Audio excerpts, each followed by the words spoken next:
You want to support Roland Martin Unfiltered? Be sure to join our Bring the Funk fan club. Every dollar that you give to us supports our daily digital show. There's only one daily digital show out here that keeps it black and keep it real as Roland Martin Unfiltered. Support the Roland Martin Unfiltered daily digital show by going to RolandMartinUnfiltered.com. You can make this possible. Here we go to my iPad. Let's go to the White House. Anthony Fauci is talking. In different parts of the country. So the speed with which one can go from one to another, at the point at which you can even begin to think about the phase, is going to differ. So the one thing that I know, the urge we all have to get out there and get it over with, let's get back to normal, for a lot of good reasons, because there's a lot of suffering, economic and otherwise, in this country because of that. But again, as I've pleaded early on weeks ago, I plead with the American public, with the governors, with the mayors, for the people with responsibility. Although I know one has the need to leapfrog over things, don't do that. Do it in a measured way. This is a successful formula. The problem is, if we don't do that, there is a likelihood that we'll have a rebound.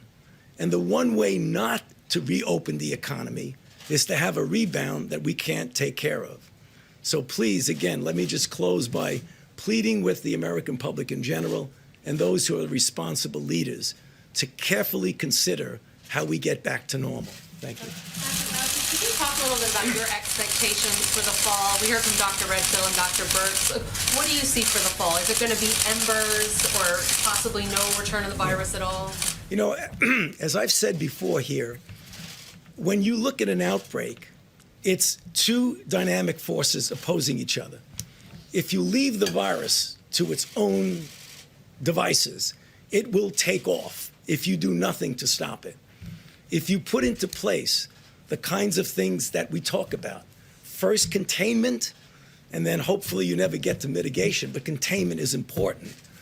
Those two forces are going to determine whether you're going to have a big outbreak. So what Dr. Redfield was saying, first of all, is that we will have coronavirus in the fall. I am convinced of that because of the degree of transmissibility that it has, the global nature. What happens with that will depend on how we're able to contain it when it occurs. And what we're saying is that in the fall, we will be much, much better prepared to do the kind of containment compared to what happened to us this winter.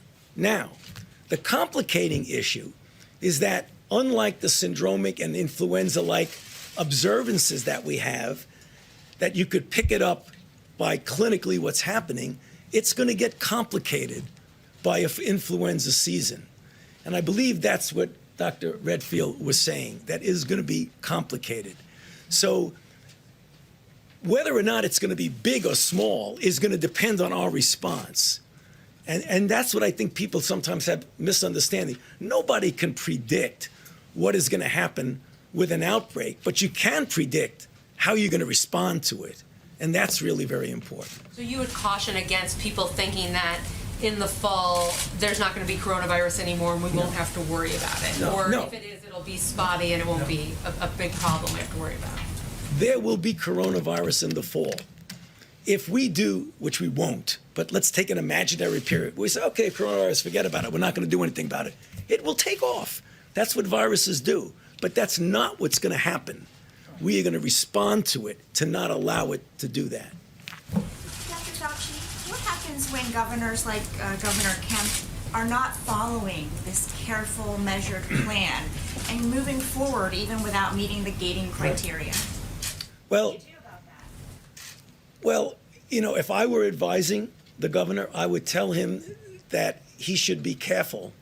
And I would advise him not to just turn the switch on and go, because there is a danger of a rebound. And I know there's the desire to move ahead quickly. That's a natural human nature desire. But going ahead and leapfrogging into phases where you should not be, I would advise him as a health official and as a physician not to do that. Okay. Go ahead, please. Thank you, Mr. President. All right, come back. Trump's talks, we bail away because I ain't trying to listen to him lie. He's a liar in chief, so I don't want to hear all that crap. So. every single night. We've got some of the top black experts. You're not going to see them on cable news or broadcast news because you swear black people aren't experts when it comes to this health crisis. That's why we have this show and why we do what we do every day on Roland Martin Unfiltered. Joining us right now is retired General RUSSEL HONORE, the nation's first black Surgeon General, Dr. Joycelyn Elders. John Hope Bryant, he is the founder of Operation Hope. Senator Kamala Harris of California, Dr. Cedrina Calder, retired General Lloyd Austin, Congresswoman Karen Bass, Commissioner OMARI Hardick, Bureau President in Brooklyn, Eric Adams, Dr. Joseph Graves, America's Wealth Coach, Deborah Owens, Dr. Corey Abear, Patel Saul. Howard University student, Pastor Jamal Bryant, Dr. Christy McDowell, Benja Ajilore, senior economist at the Center for American Progress, Gilda Daniels, again, author of the book, The Crisis of Voter Suppression in America. 4 stars, General Kip Ward, Dr. Oliver Brooks is president of the National Medical Association, president of the American Medical Association, Dr. Patrice Harris, Joby Benjamin, Dr. Alexia Gaffney, infectious disease specialist, Dr. Georges Benjamin, executive director of the American Public Health Association, Malcolm Nance, family medicine physician, Dr. Jen Caudle, Dr.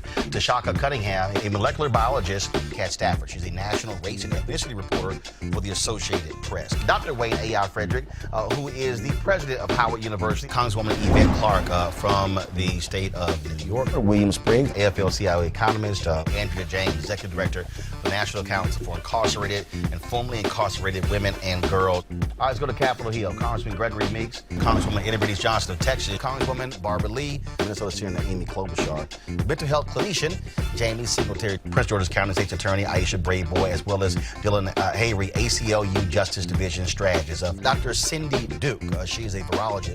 Principal Steve Perry of Capitol Prep. Health and wellness specialist Dr. Yolandra Hancock, Desmond Meade, president of the Florida Rights Restoration Coalition, Cliff Albright, who is the co-founder of Black Voters Matter, Michael Harriot with The Root, Mina McWhorter, founder of Love by the Hand, Dr. Julianne Malveaux, economist president, Emerita Bennett College, coroner Michael Fowler, is the mayor of Atlanta, Keisha Lance Bottoms, mental health therapist Suzette Clark, Justin Gibney, attorney and political strategist, and Bishop Vincent Matthews Jr., Dr. Suzette McKinney, CEO and executive director of the Illinois Medical District, Dr. Leon McDougall, president-elect of the National Medical Association, Jana Bailey, mayor of Moss Point, Mississippi, Mario King.